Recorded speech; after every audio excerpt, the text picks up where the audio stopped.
So I'm really nervous because never in a million years did I think that I would be sitting in front of this camera today about to say what I'm going to say.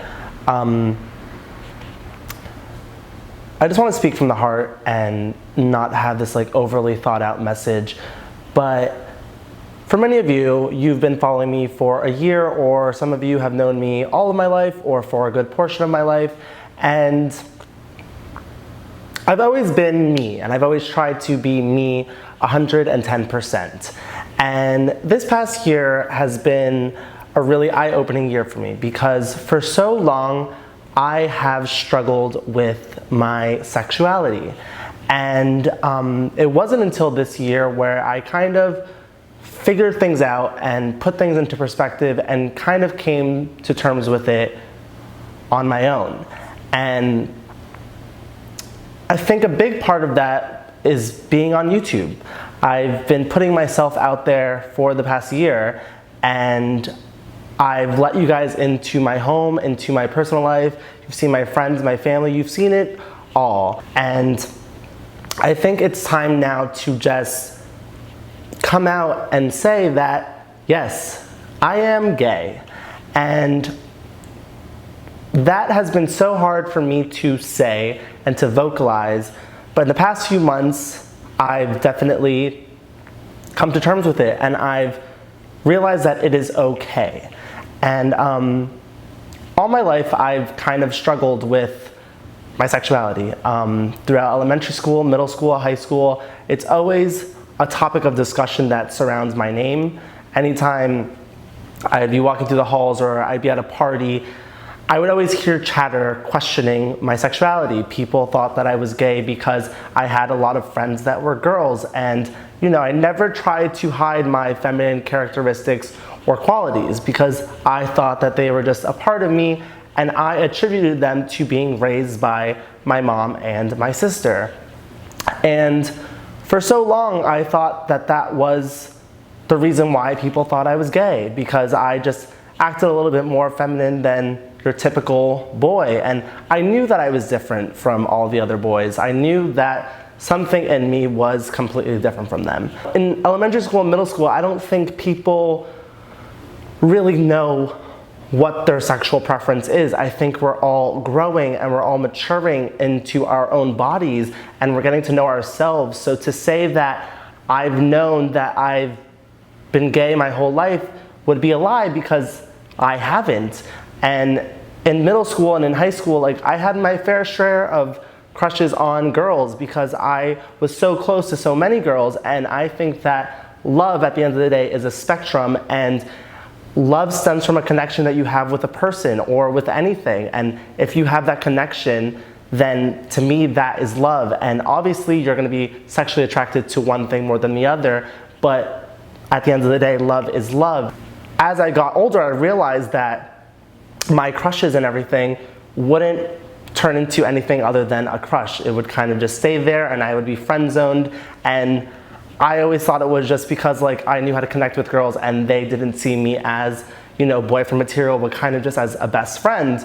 This year, as I graduated college and just started a new chapter in my life, really, I started to have a lot of anxiety. And I would wake up every day and my sexuality was something that was on my brain. And it was something that I just couldn't escape. It was just it didn't want to leave me alone. And I was like, why all of a sudden is this coming to a head? Why all of a sudden am I having all these feelings and all these emotions regarding my sexuality? And I was hesitant to believe that being gay might be my reality. And as I got into YouTube, I realized a big common denominator amongst all the people that I follow. I realized that they were all gay, and I enjoyed watching their videos, and I connected with them on a personal level, and I knew why in the back of my head, but I didn't want it to be the truth. And it wasn't until April of this year when I was making my documentary where I finally came to terms with it in my head. And I was talking to a Sevon for the first time on FaceTime, face to face. At that point, we had known each other for about 3 or 4 months. And it was the first time that we were having a real conversation. And we were talking about YouTube and kind of like the hate comments that we received. And I told him that all my hate comments stem from my sexuality and people questioning my sexuality or people thinking that they know who I am. And I was like, it's so not fair, because how can they tell me what I am when I don't even know what it is that I am? And as we were talking more about it, I told Esteban, I was like, you know, to me, love is love. And I don't put a label on that. So that could be with a man, that could be with a woman. To me, love has no gender. And when I said that, it was the first time that I said that to myself, let alone said it to someone else. And I was definitely taken aback by that, because I wasn't expecting myself to be so open, honest, and real with someone who I barely even knew at the time. And I think he felt the same way. And from that point, I really decided that I need to kind of figure things out and figure out what it is that I want. And I slowly started to realize and understand that being gay is not a problem.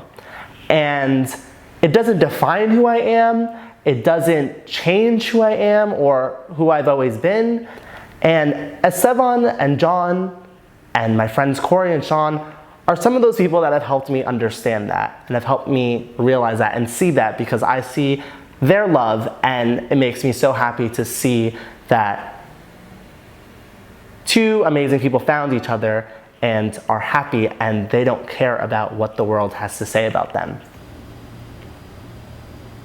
I started opening up to more people, and I opened up to another friend after that, and I told her, I was like, you know, I don't know what it is that I want. Like, I feel like I'm attracted to both. I've had feelings for girls, but as I've gotten older, I know that I'm also attracted to men. And when I said it to her, I said it a lot more clearly than I did to Esteban. After telling that second friend, I started telling the people that were closest to me. I told my sister, and I told my sister right after the shooting in Orlando, because that really struck a chord with me, because I was like, how can 49 plus people die because of it's not even a choice. Like, this is not a choice. Like, you don't wake up one day and say, I'm gay. Because, like, there's so much struggle that people in the LGBTQ community face on a daily basis. And it's like, why would they choose to go against the status quo or the norm that society has created for us? Like, why would they want to face adversity? Like, all we want to do is live an easy, happy life. So it's like, if this was a choice, why would we choose to, you know, be criticized or be judged on a daily basis? Like, unfortunately, it's not a choice, and it's not something that I have control over or anyone has control over. It's just who we are as people. But society has brainwashed us into thinking that a man and a woman should be together, and that's it. And that's not the case. So when I told my sister, I knew that there was no going back. Like, she was the closest person to me, and once I told her, I had to start telling people. And so I started telling my friends, and they were super accepting of it. And for months, everyone knew, except for my parents. And I was so nervous about telling my parents, because I've always been that child where I just wanted to be perfect. I wanted to get the best grades possible. I wanted to just be my best at everything, and I didn't want to let my parents down at any point in time. And I thought that coming out to them would be me letting them down and me basically doing the wrong thing. And I thought it would make them unhappy, and that I would no longer be the perfect son that they thought I was. And I knew my mom is very open-minded, because once again, she's grown up around this. Like, she's a hairdresser, so she knows her best friends are gay. And I knew that she wouldn't disown me, but I knew at the same time it would be a case of I'm okay with it, but as long as it's not my child's situation. And that's what I felt, like that's the vibe that I felt. And so when I finally told her, I just laid it out to her and I was like, look, this is not something that has come easy for me. It's not something that I want it to be. But at the same time, I'm no longer gonna be ashamed of it because this is my reality. This is what I want. This is what makes me happy. And I think that she understood that. And I was really happy. And I was really surprised by how well she took it, by how well my stepdad took it, by how well my dad took it. And it just goes to show that although you think you're alone and you think that, you know, you'll never be able to come out, you can. Because if you told me that 6 months ago I'd be doing this, I probably would have been like, absolutely not. Like, I'm not gonna tell a soul, because I was so scared of just hurting people and disappointing people, and I felt so ashamed to be gay. And I realized that there is nothing to be ashamed of. It's okay to be gay. It's okay to be lesbian, to be queer, to be whatever you want to be. This doesn't define who you are as a person. I'm still the same Dimitri that I've always been. I've never tried to hide who I am, but at the same time, I never wanted to acknowledge that part of my life. And I'm so happy and I'm so proud today to be able to do this and tell you that this is me 100%. There's no more secrets. There are no other things left to say. And I know that this is crazy, this is my first YouTube video back, but it's something that I felt was really necessary for me to do, because at some point I was just like, although it wasn't like people were asking me on a daily basis anymore, I just felt like I couldn't continue on YouTube without being 100% authentic. I felt like I was being inauthentic, and I was like, I need to use my voice for good and to help others, and not just be a person that's known for hair tutorials and fashion and pop culture and music. Like, there's more to me than just that. And I wanted to bring out this other side of me. Although this is extremely scary and extremely frightening, the biggest hurdle that you have to overcome is coming to terms with it on your own and coming to terms with it for yourself. And once you do that, you'll feel like there's such a big weight that's being lifted off your shoulders.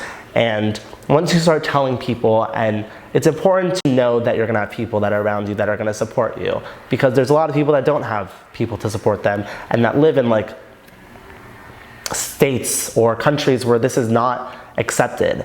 And if you know that you have even 1 or 2 people that are gonna support you and love you and care for you no matter what, tell them, be open and honest with them, and let them know how you're feeling and what it is that you're feeling. Because sometimes it isn't as cut and dry. Sometimes, you know, you have mixed emotions, just like I did.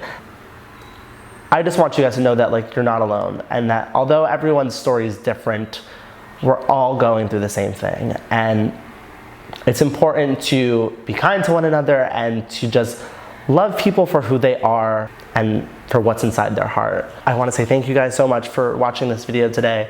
I know it's a long one, but it's something that I needed to do. And